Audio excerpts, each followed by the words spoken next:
Tukaj prvo na potezi. S prvo plato na potezi, z drugo sem matiral, medvode so na vezi, misli na papirju in ne bi se vznemiril. Treba cele plato trepati, Tako stari je. moj. Moramo malo napovedati, veš, da folk ve. Sploh šahmat, kako sem rekel, prve na potezi, z druge pač šahmat. Ena rdeča nit mora biti, ne. Tudi plate, ko boste videli isto 15 komadov, ko v prvi brez kitov, 1 uro čistega To smo repa. isto že povedali, drugače. Kdaj? Prejle sem jaz dol povedal. Ja, sem. Na šahmata, ne. So ste videli, pa kako ste poslušali. Zdaj, ja, veš, To pa moja kako je. kraljica.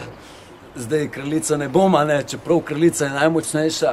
Jaz bom po moje kar konja obdržal, veš. Konja, jaz sem za konja. Ne, pri šahu Je cilj šahu- razmišljati, strategijo imeti. Ne, glej, veš kako je, jaz znam tako, bom rekel, dobro ne znam zdaj profesionalno, ko poznam ljudi, ki boljši igrajo od mene šah, ampak znam kar v redu igrati šah. Pri šahu ni cilj, da mu vse figure poješ, pri šahu je v bistvu cilj, da ga čim prej matiraš, ker nima smisla, recimo, da se nekaj mučam, pa tiste figure jem, če mu direkt šah mat zabijem in to isto tako delamo na glasbeni sceni.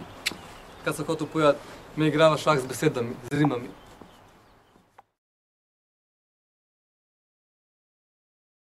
Ne, veš kako je, nočem midva nisva klele, da spreminjava igro.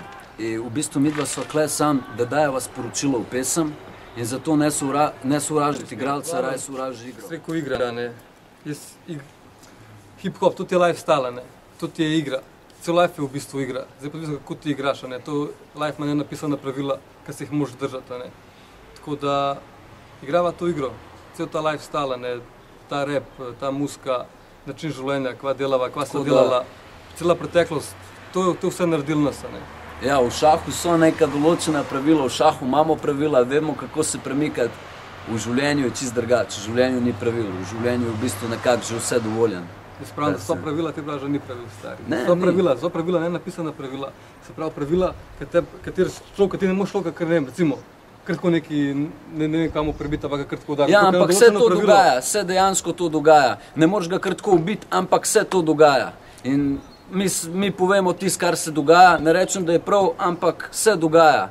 Ne gre vse po pravilih, življenje je v bistvu, kako bi ti rekel, življenje včasih tudi ni logično. Ni logično in se dogajajo stvari, ki se ne bi smele dogajati. Se je lahko vsak večer lahko preklopiš na 8, pa ti bo rekel dnevnik. Life ni fair, to je to. Ja.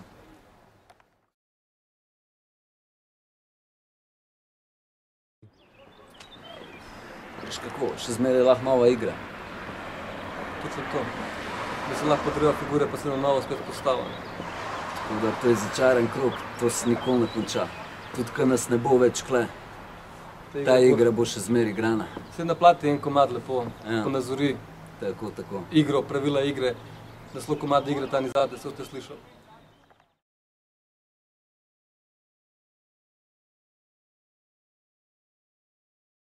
Vse je dogaja, marsikaj. Kaj sem že prej govoril? V glavnem lažje nekako, mislim, na komadu povedati v rimah, na CD-ju, kao pred intervjujema, ne. Ja, Spet je drugače. se v bistvu boste vse slišali na CD-ju. Tako govoriva, da širiva resnico, samo da noben ne nasrka. Tako da ne govorimo, recimo, če bi repel v kriminalu, ne bi točen po imenih govoril, a veš, kaj ti hoče reči, da rečem ta pa ta je šel to pa to, tega pa tega datuma, to pa to nares, tega ne bo, zato ker pola enostavno, policija se šteje 2 pa 2 in ljudje nasrkajo, tega ne mislim delati, nikoli nisem delal in tudi za dosti stvari bi še jaz nasrkal zraven. V glavnem, zakaj je lažje na CD-ju govoriti o tem? Zato, ker tam tudi če pride, kar itak ne pride, ampak tudi če je pa šlo rečeš, to je šov biznis, pač jaz furam tak imidž, a ne, pred intervjujem pa že malo drugače, ne morem jaz lagati gledalcem nekaj, ne, jaz ne vem, ali da nešto delam, pa da nekaj delam brez veze. Je pa vse resnica. Kot ti bi rekel, moja družina ne gleda to nikakor, zato ker je že od 15 leta stran, sicer imam oba starca živa, ampak že od 15 leta sam živim. Bil sem ta prvi v kriznem centru, bil sem v stanovanjski skupini v Črnučah, bil sem pol v enem dijaškem domu, pa v drugem dijaškem domu, tako da moji starci klada nimajo kaj dosti besede, ker sem odraščal brez njih. Vsa ta leta, ki bi jih rabil, jih ni bilo zraven in tako da mi njihovo mnenje niti toliko ne pomeni. Lahko rečem, da je moja sestra mlajša navdušena, na tem, da se tudi ona okurala v hip-hop. Starši pa tako, ne, zdaj, ki se malo bolj prebijala, pa ki malo bolj to resno rata, tudi oni so videli, da imam res ljubezen do tega in da mi to veliko pomeni, ne, da me podpirajo. Pa nikoli ni bilo, ne vem, zakaj imaš take tekste, zakaj to govoriš. Nimam nobenih problemov s tem, ker me podpirajo. Pridol, ne povej kaj, Marjan. A kva, Message for the kids, man, for the kids. Ne širimo več samo muske, ampak tudi mentaliteto. In to kvalitetno, originalno, profesionalno, tako da poslušajte zadevo, zadeva je top shit, pridite 22. pogledati v Medvode, ta mesec, maja 22. pridite pogledati v Medvode. Žur do konca, v glavnem, kot je rekel, gremo dvigant hip-hop v Sloveniji. Kje si?